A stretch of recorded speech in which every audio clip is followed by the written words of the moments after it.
တံဝန္ဒာမအာတရံယရနာကေသတုဒ္ဓသတ္တာဒါနတွင်ခေါ်ရွှေကြောင်းတော်၌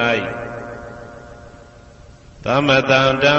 အဘိဓမ္မာခုနှစ်ကျမ်းလွန်တင်ဆန်းသည့်ရွှေကြောင်းတော်မြတ်ကို